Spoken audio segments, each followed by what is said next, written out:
अधिवक्ता रवनीत कौर ने लगाई हरियाणा और दिल्ली पुलिस से न्याय की गुहार। जी हां, महिला अधिवक्ता रवनीत कौर ने अपने पति करण आनंद पर लगाए शारीरिक, मानसिक और आर्थिक रूप से पीड़ित करने का गंभीर आरोप लगाया है।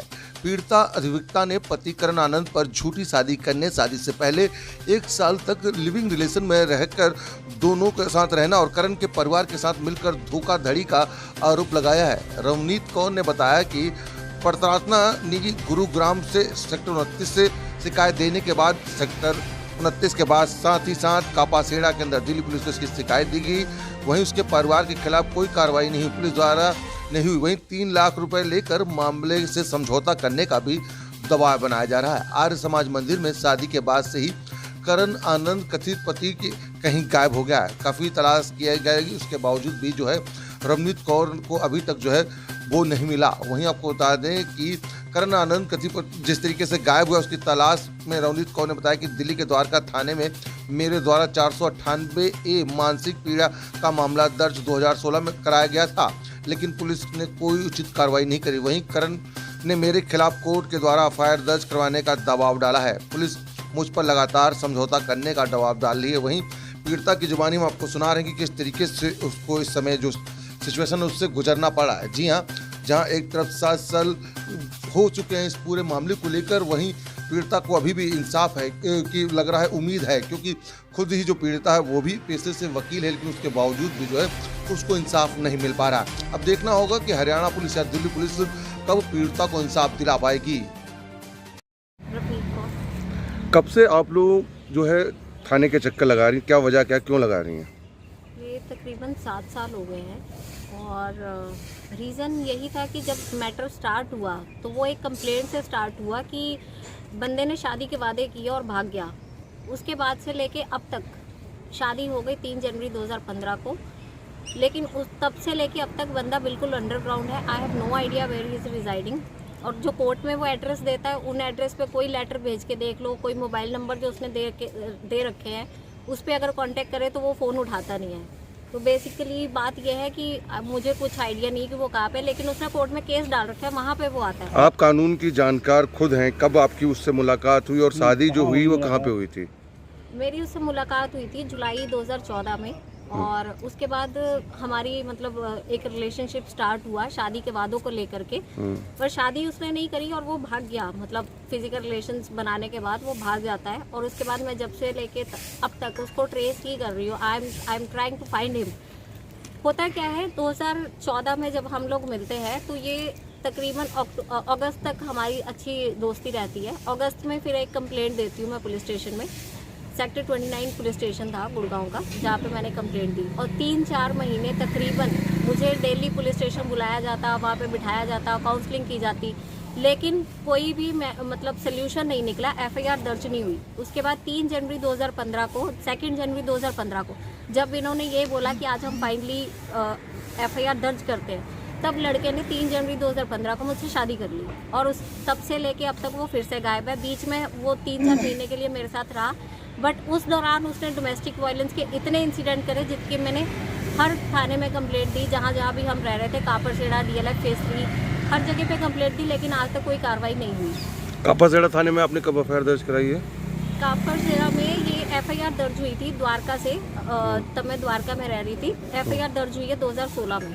अच्छा, उस पर क्या कार्रवाई हुई अभी तक? उस पर अब तक कोई कार्रवाई नहीं हुई। कोर्ट में अभी तक वो केस गया है बट कोई आर्ग्यूमेंट नहीं हुआ। मिसलेनियस विजिट पे ही चल रहा है। अच्छा, आप खुद एक लॉयर हैं, किस तरीके से सामना कर रही हैं और वो जो शख्स है जो आपका पति है, किस तरीके से कानून का मजाक उड़ा रहा है, ये बताइए। सर, कानून का मजाक, पहली बात शादी करके भाग जाना, ये सबसे बड़ा मजाक है। और उसके बाद सर, जहाँ भी मैंने मदद के लिए बोला है वहाँ से मेरे को आज तक कोई भी मतलब ऐसी मदद नहीं मिली कि मेरी प्रॉब्लम का सलूशन मुझे मिल पाए। बंदा साथ रहने को तैयार नहीं है, ना आज तक उसने कोई मेंटेनेंस पे किया है, ना ही उसने कोई भी खर्चा आज तक पे किया, लेकिन वो हर जगह यही बात कहता है कि मैं मनी एक्सटॉर्शन हूँ, जबकि 7 साल में आज तक उसने मेरे को 50 पैसे की भी कोई फाइनेंशियल हेल्प नहीं करी। ये सबसे पहले हमारी मुलाकात होती है सेक्टर 29 में गलेरिया मार्केट के पास, गुड़गांव। और उसके बाद फिर वो एक रिलेशनशिप एस्टेब्लिश होता है। अगस्त में फिर वो भाग जाता है। जुलाई में हमारी मुलाकात हुई, अगस्त में वो भाग गया। फिर पुलिस कंप्लेंट देती हूँ, उसमें पुलिस कंप्लेंट में 3-4 महीने, जैसा कि मैंने बताया, उन्होंने हमको बुलाया, काउंसलिंग की, लेकिन एफआईआर दर्ज करने को कोई तैयार नहीं था। क्या नाम है उसका और क्या करता है वो व्यक्ति? कहाँ रहता है? करण आनंद नाम है उसका और वो आईटी सेक्टर में है। जब मैं मेरी उससे मुलाकात हुई थी तो वो सेपिएंट में काम करता था। गुड़गांव में एक एमएनसी है सेपिएंट के नाम से। तो उसके परिवार को आप उसके जो आनंद है उनके परिवार का क्या रहता है आपका व्यवहार, किस तरीके आप मिले उनसे? परिवार से मेरी मुलाकात 2-3 बार हुई है। पहले तो पुलिस स्टेशन में हुई तो उसके फादर थोड़ा सपोर्टिव थे उस टाइम पे, लेकिन जब मैं बहादुरगढ़ में गई, जब फाइनली ये मुझे नहीं मिल रहा था और इसके ऑफिस से मुझे पता चला कि ये बहादुरगढ़ में, वहाँ पे इसके फादर जब मुझसे बात करने आते तो बात करने की जगह उसने और मतलब उनके फादर और उनके जो भाई थे अमन आनंद, दोनों ने मुझे धक्के मारने शुरू कर दिए, घर से बाहर निकाल दिया, मतलब एंटर नहीं करने दिया, वहाँ से बाहर धक्के मार के बाहर निकाल दिया वहाँ से।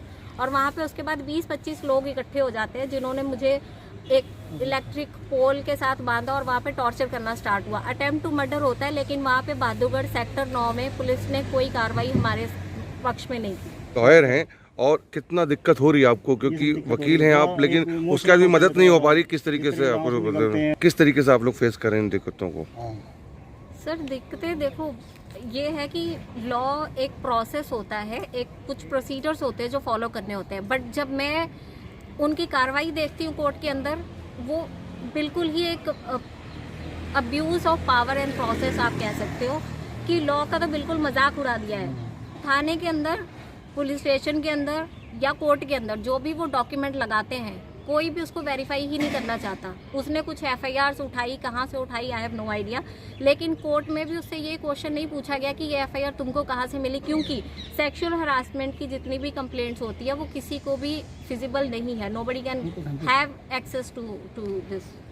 ठीक मैटर है जो मैंने मेरे खिलाफ इन्होंने सेक्शंस लगाए हैं वो बिल्कुल ही खारिज करने चाहिए, क्योंकि वो बनते ही नहीं है। अगर मैं 323 की बात करूँ तो 323 नहीं बनता है, क्योंकि एक नेल लगने से आप ये नहीं कह सकते कि मेरे साथ बहुत अत्याचार हुआ। वो भी तब जब मैं अपने डिफेंस में कुछ कर रही हूँ। I am trying to save myself. दूसरी चीज़ रॉन्गफुल कन्फाइनमेंट। सर एक वाइफ अपने पति की रॉन्गफुल कन्फाइनमेंट कैसे करेगी, वो भी ओपन रोड पे? और हरासमेंट मेरे साथ हो रही है, लेकिन हरासमेंट के चार्जेस मेरे खिलाफ लगा दिए जाते हैं। अच्छा, कितने, मतलब यानी कि आपके ऊपर भी क्या उन्होंने आरोप लगा के कोई एफआईआर कटाई? सॉरी, आपके ऊपर भी कोई केस उन्होंने दर्ज कराया क्या? जी, यही कह रही हूँ, मेरे खिलाफ ये चार्जेस लगाए जा रहे हैं। मनी एक्सटॉर्शन का चार्ज, ये कि मैंने उसके खिलाफ कोई मतलब उसको हरास किया।